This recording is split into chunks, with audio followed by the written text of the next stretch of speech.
ஒரு நாள் கூட லீவ் விளையாட. ஆமாங்க. சரி ஞாயிற்றுக்கிழமை சரி சும்மா வீட்டில் படுத்துக்கலாம் நான் ஒரு பிளான் போட்டு எங்கள் அம்மா வந்து வா காட்டுக்கு போய் வெண்டைக்காய் பறிக்கணும் அப்படின்னு சொல்லிட்டு முதல் வரலன்னு சொல்லிடாதே அப்படின்னு சொல்லி எமோஷ்னலாக பிளாக்மெயில் பண்ணி எங்கள் அம்மா என்னை காட்டுக்கு கூப்பிட்டு வந்து வெண்டைக்காய் பறிக்கிற கூட்டுருச்சு.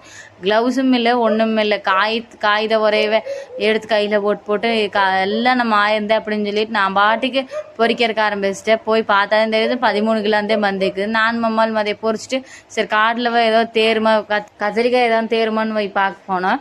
கத்திரிக்காய் ஒன்று தேரான்னு சொல்லி செவ்வாய்க்கிழமை பொறிச்சிக்கலாம் வெண்டைக்காயும் கத்திரிக்காயின்னு சொல்லிட்டு எங்கள் அம்மா மூட்டையை தூக்கி தலையில் வச்சுட்டு கிளம்பிடுச்சு. நான் பக்கெட்டையுமே டிப்பரையும் எடுத்து காடு கிளம்பிட்டேன்.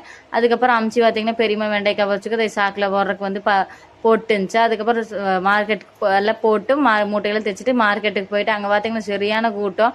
அதுக்கப்புறம் பார்த்திங்கன்னா மத்தியானத்துக்கு மேலே எங்கள் அம்ச்சி வந்து தட்டையெல்லாம் வந்து திருப்பி போட்டுருந்துச்சு காயறக்காக. அவ்வளோதான். இந்த வீடியோ பார்த்துட்டு பிடிச்சா லைக் பண்ணுங்கள், ஷேர் பண்ணுங்கள், கமெண்ட் பண்ணுங்கள்.